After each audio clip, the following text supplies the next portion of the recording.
Hello guys, so today's videos I'm going to show you how beautiful the Bloomingdales in Manhattan, New York. The Bloomingdales, guys, is an American luxury department store chain na nag-boom in the 1980s.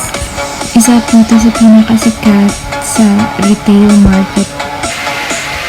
This shop is huge. I mean, it's just a huge. So many floors, guys. I think around 10. And every brand you could think of. FYI guys, you won't be finding any deals at cheap price here. So, go else everywhere if you are a bargain hunter. Yeah, that's my advice.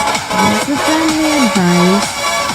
Alright, since we enjoy watching around guys, we decided to take a look at this upscale mall. Actually, the place is very large, yes. Napakalaki po talaga. There are so many brands you can choose from, and I was especially impressed by the insane amount of people working there.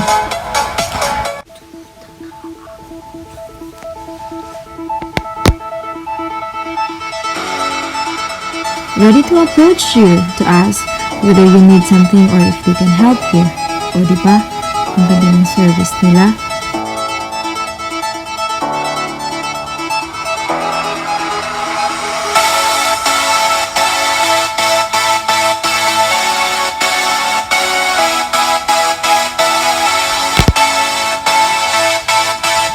I actually like the mall and we spent some time here.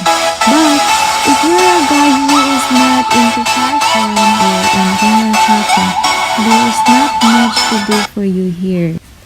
Total shopping naman ang napag-uusapan natin. So, actually guys, shopping on the Upper East Side is very expensive.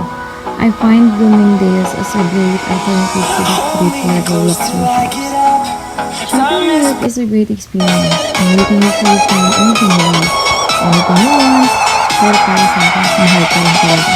I always start by Bloomingdale since the selection since the selection is good and the prices are decent. So, pwede na. Pero actually, ang iilang items lang na parang nag-design namin. Yun yung weird. Naririnig ka na din. Bakit yung maganda rin siya. Kunwari ka pa maganda pera ang isip mo. Baka meron pa ako ganyan.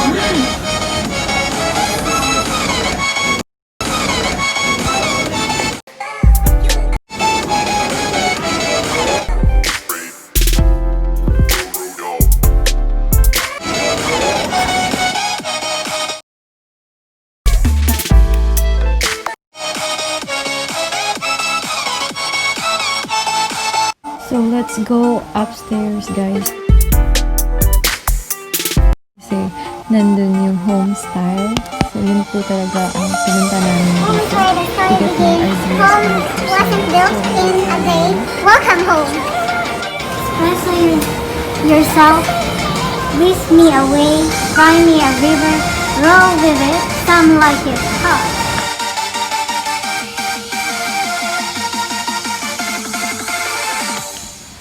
So, here we are now in unique products and large variety of accessories. Good place for furniture components and hardware, of course. I like the selections in the miscellaneous parts and furnitures are nice. Selections from modern to retro motif. I do like this store because I always find something different from the other places. Yung bagang may conversation piece.